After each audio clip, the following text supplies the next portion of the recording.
In today's video, I wanted to share with you a very recent success story of mine, which goes to prove how law of assumption and manifesting can work very fast. It so happened that I was desiring something that was very important to me, and all I did was probably about like 5 minutes of my routine, which I'm gonna be sharing with you in this video.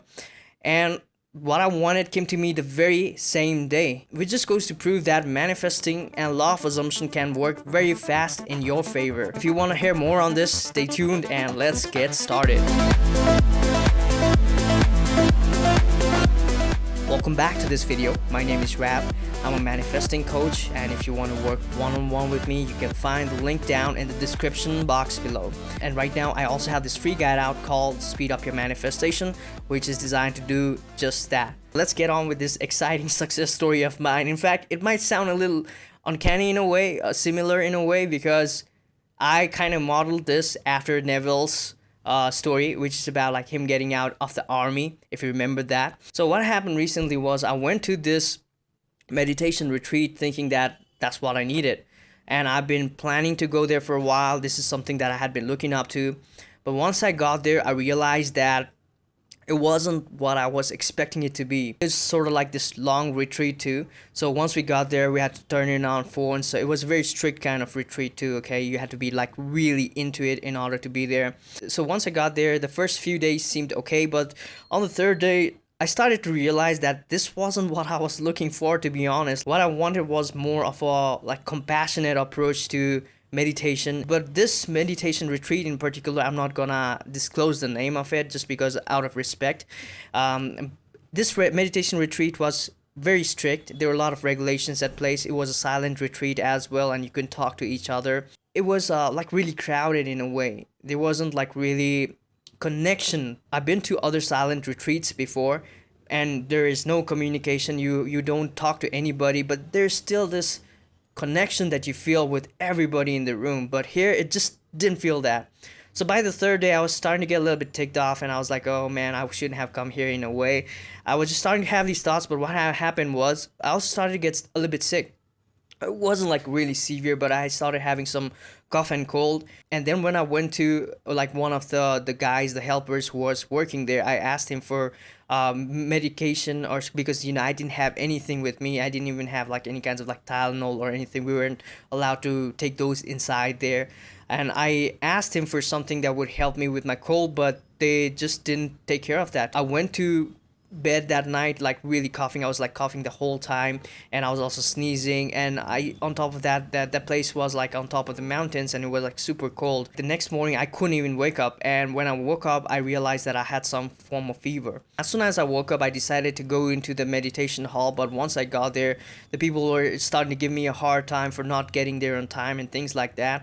I don't even know if I can sit in the meditation hall throughout the day. Like, what can I do? Can I go and get some rest? And they were like flat out no.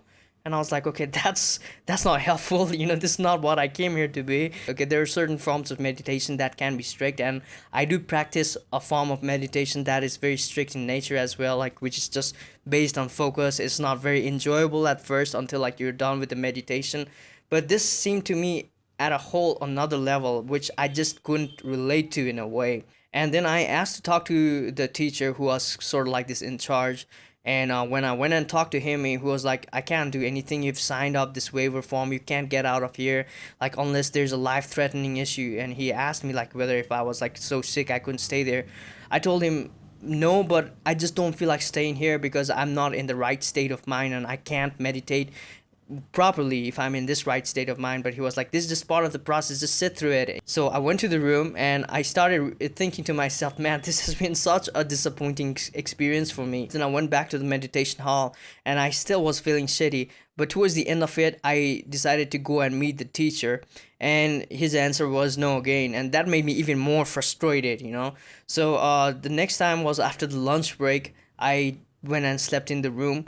And while doing that, I was thinking to myself, man, this sounds like a very familiar situation. Did Neville go through it? It made me think of that situation where when Neville Goddard was trying to get out of the army, and he's talked about this in various different lectures, and he wanted to get out, but he was denied. But after he imagined like the paper getting approved. He was able to get out there in like 10 days, but I didn't want to be there for 10 days, right? First, I started imagining him and me having a conversation, and he told me that I was free to leave. He understands where I'm coming from. He was just like gonna let me go. I also started thinking to myself, this is not like the end goal that I wanted.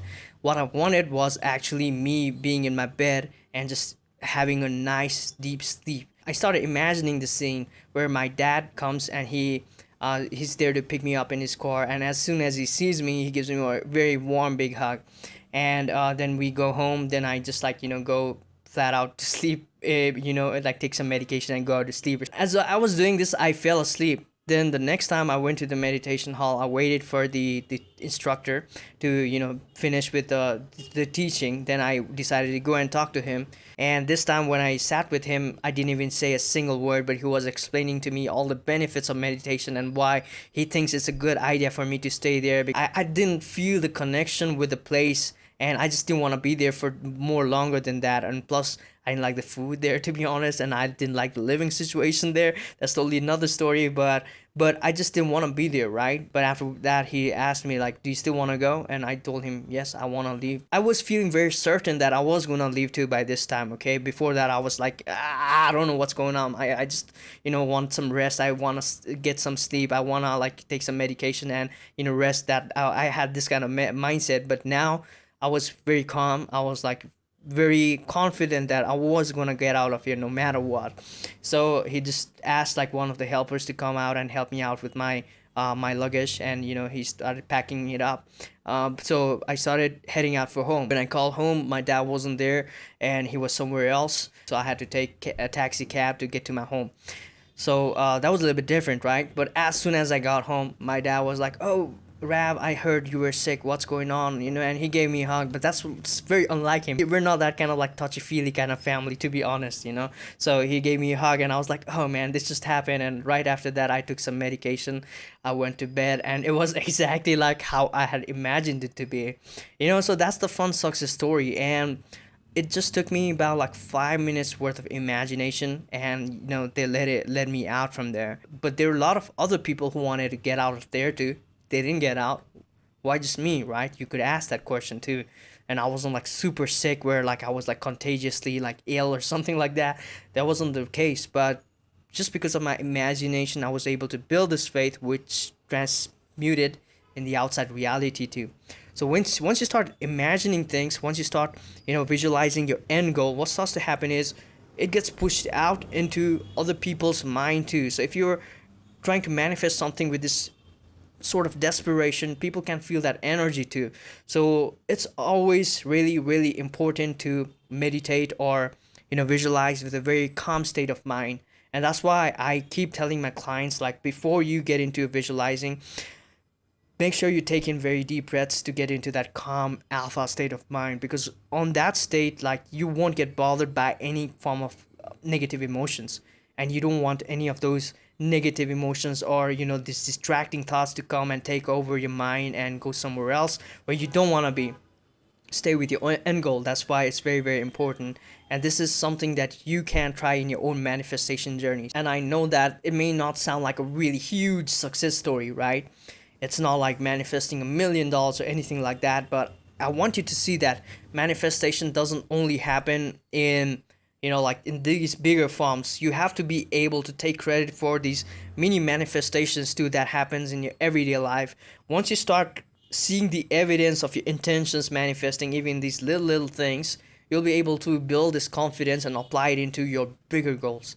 And that's the beauty of manifesting. And I trust that this story was sort of inspirational for you, but also I hope you are able to take away something from it to apply it into your own life. And if you want to work one-on-one with me, you can find the link in the description box below. And if you're also looking for this comprehensive step-by-step guide in order to destroy your limiting beliefs and implant in some new empowering beliefs so you can accelerate your manifestation, I have this new course out called the Manifestation Accelerator as well.